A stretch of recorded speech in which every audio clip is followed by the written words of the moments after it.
Bonjour à tous, chers élèves et chers amis du site au fond de la classe.com. Dans cet épisode, nous allons voir l'un des types de propositions subordonnées, les circonstancielles.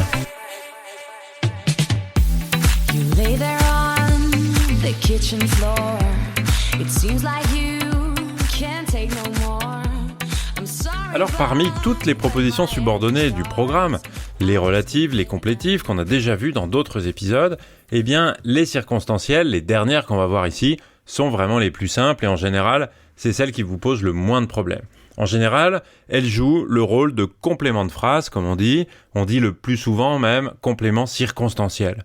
Ce qui est marqué d'ailleurs par le fait qu'elles sont déplaçables et supprimables, en tout cas presque toujours. On peut prendre un exemple, je ne sors pas quand il pleut, je ne sors pas, point. Donc là, une fois je l'ai déplacé, une fois je l'ai supprimé carrément, et ça n'a pas changé la correction de la phrase. La phrase a toujours été correcte. En tout cas, vous pouvez voir, si on reprend un petit peu les catégories qu'on évoquait dans les 2 épisodes précédents, même les 3 épisodes précédents, que ces subordonnées circonstancielles sont compléments de l'ensemble de la phrase. Elles s'intègrent à l'intérieur de la phrase principale en se mettant en quelque sorte à côté, en complétant l'ensemble de la phrase. C'est pour ça qu'elles jouent généralement cette fonction de complément circonstanciel. Et les compléments circonstanciels, bien souvent, et vous le savez parfaitement, on les distingue selon ce qu'on appelle parfois la circonstance, c'est-à-dire on parle de circonstanciel de temps, de cause, de but, de conséquences, etc., etc. Après tout, la liste n'est pas complètement fermée, on peut toujours en inventer, tout ça c'est un petit peu quelque chose de traditionnel dans la grammaire. Alors, elles sont introduites, ces propositions subordonnées circonstancielles, par des conjonctions de subordination qui sont extrêmement variées. Elles peuvent être très simples, comme quand, si, comme, ou elles peuvent être plus complexes, c'est-à-dire formées de plusieurs mots. Parfois, on parle de locution dans ce cas-là. Bien que, de sorte que, à condition que, à supposer que... En fait, il y en a un très très grand nombre. Et donc, on les distingue, en général, en fonction de leur valeur sémantique, comme on dit, comme pour les compléments circonstanciels, de temps, de cause, de but, etc. Alors, je vais vous en citer quelques-unes, vous allez voir que c'est vraiment pas très compliqué, et on va essayer d'étudier une chose qui est peut-être un petit peu plus compliquée ensuite, c'est les temps et les modes qui sont employés, parce qu'il y a des remarques à faire qui sont intéressantes, surtout dans un certain nombre de circonstancielles particulières, on va le voir ensuite. Alors, il y a des circonstanciels de temps, avec des conjonctions de subordination comme quand, lorsque, avant que, après que, une fois que, dès que, alors que, au moment où, enfin bon, on peut en trouver énormément. Il y a des circonstanciels de cause, parce que, puisque, comme, sous prétexte que, ce genre de choses. Des circonstanciels de but, pour que, afin que, de peur que. Elles sont suivies du subjonctif, celle-là, toujours. Il y a des circonstancielles d'opposition, introduites par exemple par même si, par bien que, quoique. Elles expriment dans ce cas-là une réserve. C'est-à-dire que c'est une cause, en fait, qui ne produit pas la conséquence qui est attendue. Quand on dit « bien que je sois riche, je ne suis pas heureux », par exemple, eh bien, ce qui est exprimé dans la proposition subordonnée circonstancielle, bien que je sois riche, devrait produire des conséquences, mais en fait, elles ne sont pas produites. C'est ça, en fait, une circonstancielle d'opposition, un complément circonstanciel d'opposition d'une manière générale. C'est une cause non opérante, comme on dit, c'est-à-dire que c'est une cause qui ne produit pas les effets qui sont attendus, et c'est pour ça que ça crée une opposition. Tout simplement.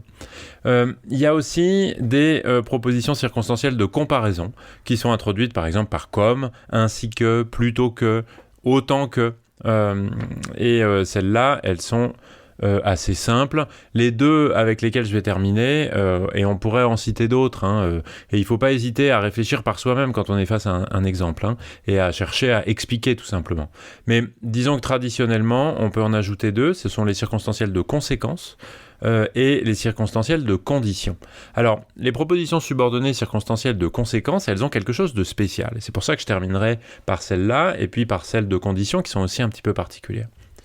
Les propositions circonstancielles de conséquence, qui sont introduites par exemple par de sorte que, ou si bien que, donc qui expriment les conséquences de l'action ou de ce qui est dit dans la proposition principale, elles sont souvent annoncées dans la proposition principale par un adverbe d'intensité. Par exemple, je suis tellement riche que je suis très heureux, par exemple. Vous voyez que tellement, où on aurait pu avoir à la place si, je suis si riche que quelque chose après, eh bien, ça fait que, en fait, il y a une espèce de corrélation entre les deux propositions. Ça veut dire que elles ne sont pas complètement déplaçables ou supprimables. Parce que, en fait, un élément à l'intérieur de la principale appartient déjà, en quelque sorte, à la proposition subordonnée circonstancielle de conséquence qui va arriver après. Et d'ailleurs, celles-là, on ne peut pas les déplacer. Si vous prenez, par exemple, « Je suis tellement riche que je suis très heureux », eh bien, vous ne pouvez pas dire que je suis très heureux, je suis tellement riche. Ça ne marche absolument pas, on ne peut pas les déplacer. Et on peut c'est moins clair, mais les supprimer pose aussi un problème. Je suis tellement riche, vous voyez, en fait, tellement annonce quelque chose qui n'arrive pas, et donc ça fait quelque chose d'un petit peu bizarre. Et de fait, on ne parle pas de propositions subordonnées circonstancielles, mais plutôt de corrélation, de propositions qui sont en corrélation l'une avec l'autre. Et donc c'est un cas un petit peu particulier, et ça vous pouvez bien sûr l'évoquer dans votre réponse à l'oral si vous avez un cas de ce genre-là. Et on peut en dire autant des propositions subordonnées circonstancielles de conditions. Elles sont introduites par la conjonction si. Par exemple, si elle me quitte, je suis très triste. Si elle me quittait, je serais très triste. Quelque chose comme ça. Avec la conjonction si, en fait, ce qui est particulier et qui fait qu'il y a une forme de corrélation, en fait, un lien très fort entre les deux proposition, la principale et la subordonnée, qui fait que en fait la subordonnée elle n'est pas si facilement supprimable que ça parce qu'elle a un fort lien avec l'autre, eh bien c'est l'emploi du temps et des modes des verbes. D'ailleurs, c'est quelque chose qui est difficile à apprendre pour les étrangers qui apprennent le français tardivement, parce que la principale et la subordonnée sont parallèles et font un système. Donc, on ne peut pas vraiment dire qu'il y a un rapport hiérarchique entre une principale et une subordonnée, mais plutôt des propositions un peu parallèles, en quelque sorte. Il y a plusieurs systèmes. Vous pouvez avoir l'indicatif présent ou l'indicatif futur, en disant, par exemple... si j'arrive en retard, je serai puni. Ou si j'arrive en retard, je suis puni. Là, vous voyez, on utilise l'indicatif présent. On peut aussi utiliser l'imparfait dans la proposition introduite par si et le conditionnel présent dans l'autre. Si j'arrivais en retard, je serais puni. Si tu arrivais en retard, tu serais puni. Vous voyez, c'est l'imparfait et c'est le conditionnel présent. La différence entre les deux, c'est que dans le premier cas, au présent, on envisage les faits dans leur réalité. Alors que si on prend l'indicatif imparfait, si j'arrivais en retard, je serais puni, eh bien on envisage les faits comme étant irréels, n'existant pas, comme quelque chose de purement virtuel, en quelque sorte. On peut le faire aussi au passé, avec des faits passés qui ne sont pas réalisés. C'est ce qu'on appelle parfois l'irréel du passé. Si j'avais été en retard, j'aurais été puni. Et dans ce cas-là, il y a bien une corrélation entre l'emploi des temps. On ne peut pas faire n'importe quoi. Sans quoi on fait une faute, en fait. Et en fait, c'est pas employé comme ça. Donc, c'est si plus le plus que parfait, dans ce cas-là, et le conditionnel passé dans la proposition principale. On va l'appeler comme ça quand même. Et dans ce cas, on envisage bien des faits passés, mais qui ne se sont pas réalisés. Si j'avais été en retard, j'aurais été puni. Vous voyez qu'on parle de quelque chose qui ne s'est pas réalisé. Voilà, en tout cas, dans ces deux exemples, la subordonnée de conséquence et la subordonnée de condition, eh bien, on a un cas un petit peu particulier parce qu'il est difficile de dire qu'il y a un rapport hiérarchique entre une principale d'un côté et une subordonnée circonstancielle qui serait un peu accessoire, qu'on pourrait enlever, qu'on pourrait déplacer, etc. Parce que soit l'adverbe d'intensité qui annonce la conséquence, je suis si heureux que j'ai envie de le dire à tout le monde, par exemple.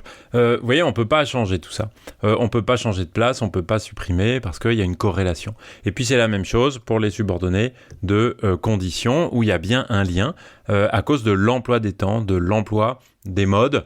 On ne peut pas non plus faire n'importe quoi de ce côté-là, et donc il y a bien un lien important entre les deux qui permet de parler de corrélation de manière un petit peu plus pertinente que de subordination. Un dernier mot dans cet épisode pour conclure en quelque sorte ces épisodes sur la phrase complexe, sur les propositions subordonnées, au sujet de l'emploi des modes, et en particulier du mode subjonctif. On peut dire qu'en français, il y a le mode indicatif, c'est le mode normal, c'est le mode ordinaire, et puis il y a le mode subjonctif. Et ce mode subjonctif, il apparaît presque toujours dans des propositions subordonnées. Pas seulement, hein, mais c'est quand même la majorité de ces emplois. Et en général, il marque une nuance de sens qui est assez importante et qu'il est intéressant de faire remarquer si vous avez à analyser à l'oral une phrase qui contient du subjonctif. On peut penser à deux choses, le souhait, la volonté, c'est-à-dire l'envie du locuteur qu'une action, qu'une chose se produise, ou bien d'un autre côté la virtualité, le fait que celui qui parle évoque un fait qui n'existe pas, qui est purement virtuel. Alors je vous donne quelques exemples et qui concernent des relatives, des complétives et des circonstancielles. Par exemple, je cherche une maison qui est un jardin. Vous voyez, là c'est l'emploi du subjonctif qui fait une différence entre je cherche une maison qui est un jardin ou qui a un jardin. Et entre les deux, qui est, AIT, c'est le subjonctif du verbe avoir, eh bien marque l'expression de la volonté du sujet de la phrase, que cette maison est un jardin. On pourrait utiliser un verbe de volonté, je voudrais que tu viennes avec moi. Vienne, oui, c'est du subjonctif aussi, et il est commandé par le verbe vouloir et l'expression du souhait, l'expression de la volonté. Et on le retrouve dans les circonstanciels de but, ce qui est logique, il m'a appelé pour que je lui rende ses affaires. D'un autre côté, ça peut être la virtualité, ce qui est complètement autre chose. Par exemple, je ne connais personne qui soit si stupide. Qui soit si stupide, c'est du subjonctif, et en fait, c'est parce que cette personne n'existe pas, c'est une personne virtuelle. Je ne connais personne qui soit si stupide, on parle de quelqu'un qui n'existe pas, qui est une personne, un peu théorique, un peu abstraite. Je ne pense pas que Paul soit vraiment méchant, par exemple dans une complétive ici, je ne pense pas que Paul soit vraiment méchant, eh bien soit apparaît parce que y a la volonté de montrer que ce fait-là n'existe pas. Et puis on le trouve aussi dans les circonstanciels de temps, par exemple avec avant que, puisque par définition avant que désigne une chose qui ne s'est pas encore produite. Par exemple on pourrait dire il faudrait tout ranger avant qu'il pleuve ou avant qu'il ne pleuve.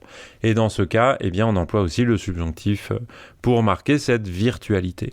Alors, en fait, parfois on n'a pas le choix, comme d'ailleurs dans cet exemple. Et donc on peut dire que l'emploi du subjonctif ne s'explique parfois que par la mécanique syntaxique, c'est-à-dire par des emplois qui sont figés. Après telle ou telle conjonction de subordination, eh bien, on a parfois toujours le mode subjonctif. C'est le cas de bien que, de pour que. Dans ce cas-là, on n'a absolument pas le choix. Et on ne souhaite pas exprimer quelque chose de particulier. C'est tout simplement quelque chose d'obligatoire, ou en tout cas qui s'est figé de cette façon-là dans l'usage de la langue. Voilà, en tout cas, ce que je souhaitais partager avec vous sur les propositions circonstancielles et sur cette question des modes, un peu plus largement dans les propositions subordonnées. Vous pouvez retrouver un grand nombre de choses sur la grammaire sur le site aufonddelaclasse.com dans la rubrique orale et grammaire. Je vous dis merci beaucoup de m'avoir écouté et à très bientôt. Ciao, ciao. You lay there on the kitchen floor. It seems like